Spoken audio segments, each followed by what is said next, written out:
Hey everybody, welcome back to the next part of my dialing in series for our Line 6 Helix. Today I am taking a look at another Line 6 original amp model that is included with the Helix, and this is the Line 6 Epic amp model.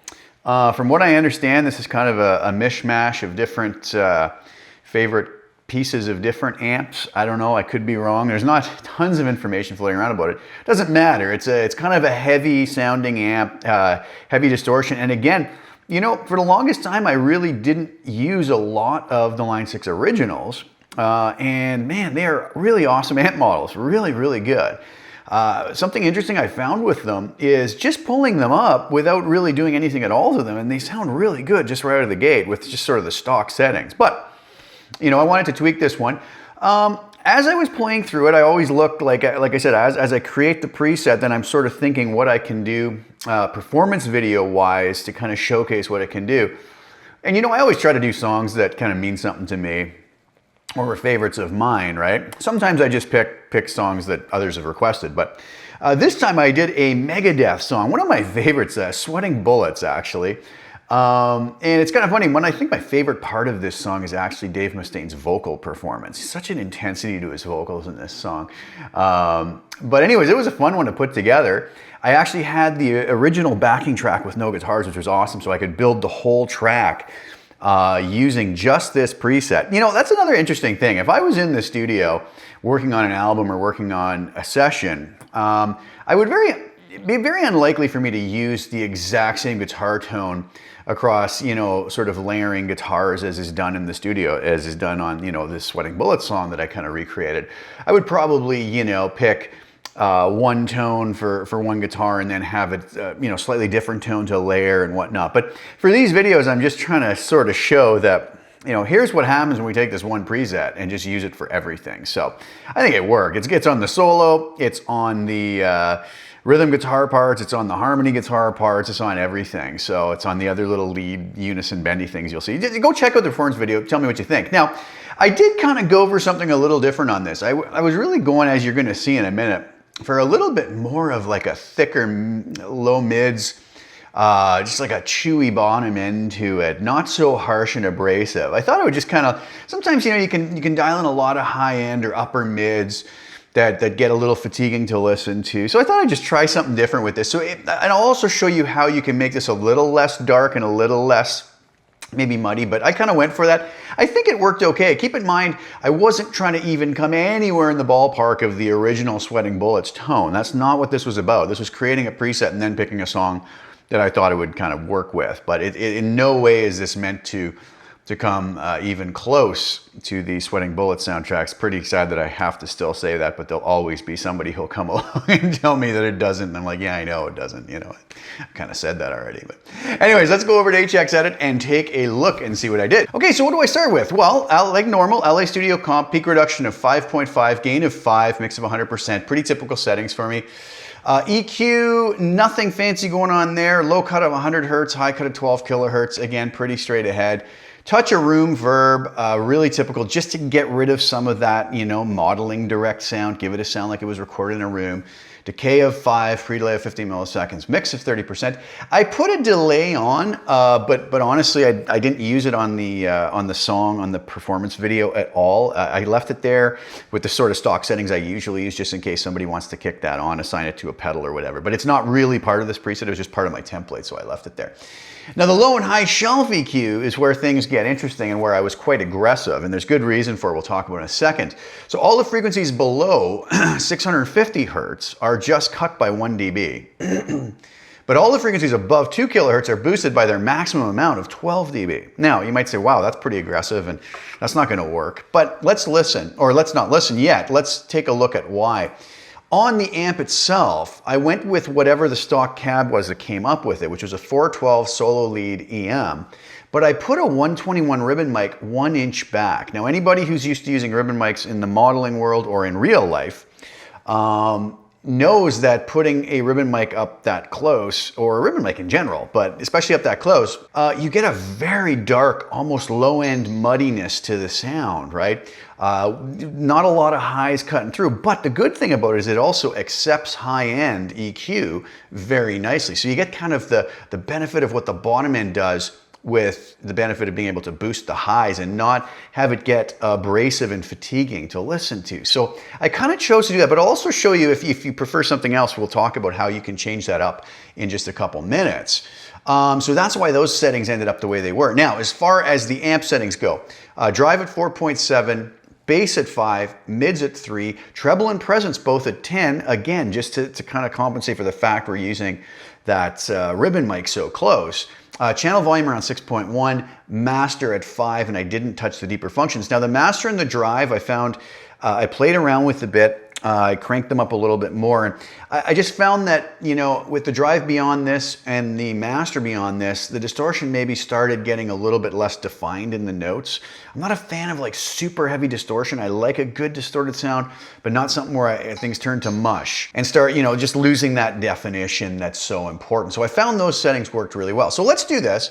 Let's turn everything off, our compressor at the end, our low and high cuts, our reverb, and our EQ. This is gonna sound pretty dark, okay? Obviously, because it's just that, like I said, that ribbon mic right up close at 1 inch.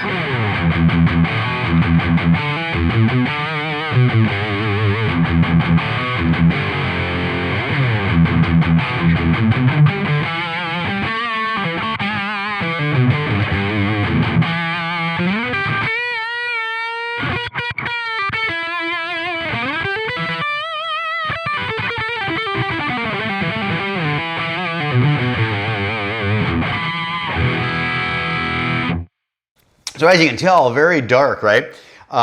Something nice in the low end though. So let's start adding things in here and see what happens. I'll bring compressor and the low and high cuts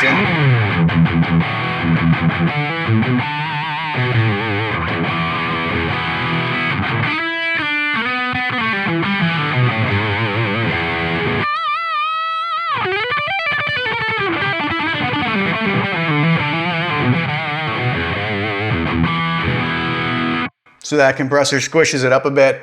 Reverb in there, it's gonna be subtle.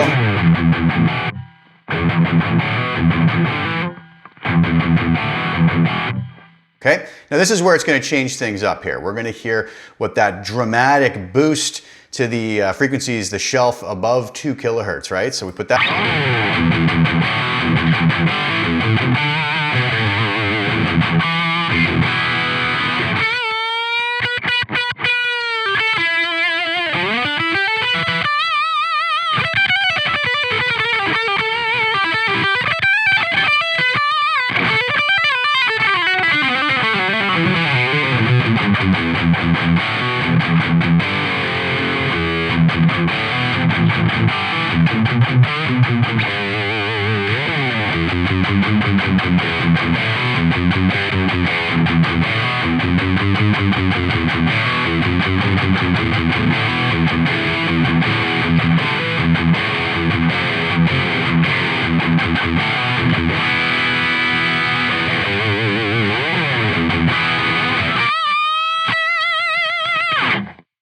So you can see how that really added what we needed in to get this to cut.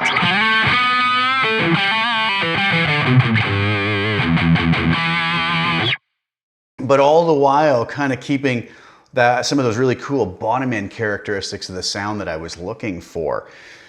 That's the preset. That's basically it, right? Now, so if you found that too dark or you know, maybe not to your liking, I mean, one thing you could do is bring the ribbon mic back by a few inches, right? So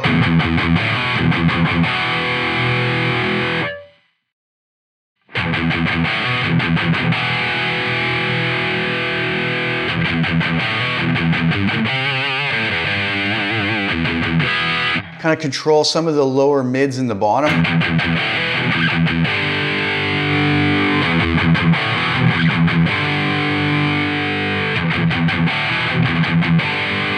You know, even at 2.5 inches, it kind of does a nice thing there and kind of cleans up some of that mud. But I just wanted to experiment with it at 1 inch and see how it sounded in the mix. So that's what you're hearing, but easy changes to make. Or you could switch to a 160 ribbon mic at 1 inch back.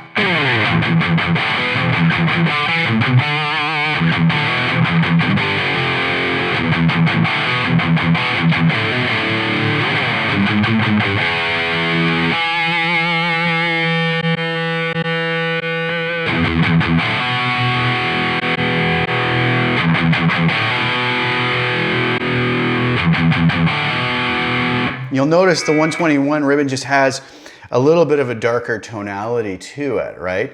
And again, we can move that microphone around. So that's some changes you can make if you aren't happy with what I dialed in with the 121 ribbon, which is fine, you know. Everybody's guitar is going to be different. Monitoring system is going to be different. You know, everybody knows I, you know, post-process all this stuff anyways after the fact, and I lied to you guys about it. So anyways, no, I couldn't resist, sorry. So this preset is up on CustomTone as we speak. You guys can go grab it, try it out, use it however you like, tweak it however you like. Hopefully it's a good starting point for it. And please go check out the performance video that I have of Sweating Bullets by Megadeth. It's entirely this preset, nothing else, okay? And again, not touched afterwards in the mix. You're hearing just what this is with, like I said, the JTV-89F with its stock pickups, not with the Variax on or setting on, so just the bridge pickup on that. I also have some new t-shirts available if anybody's interested. The link is below. They're a little bit of a fun thing with some of this post-processing comedy that we've had in the recent past. So check those out and see if you like those. Thank you guys so much for tuning in. I also have another new preset pack coming up really soon in the Line 6 Marketplace that turned out really nice, I thought. I'll just leave it at that for now. I won't put any other information, but look out for some info on that coming up for anybody who's interested in those types of things. Thank you guys so much for tuning in. Really appreciate it. Please like the video, share it if you haven't already. Hit the subscribe button, the little bell notification to get notifications when I put new videos out, which I'm doing 2 or 3 times a week usually. So, and again, thanks for all the support and thanks for tuning in. I will be back very soon with some more content. Thanks again. Ciao for now.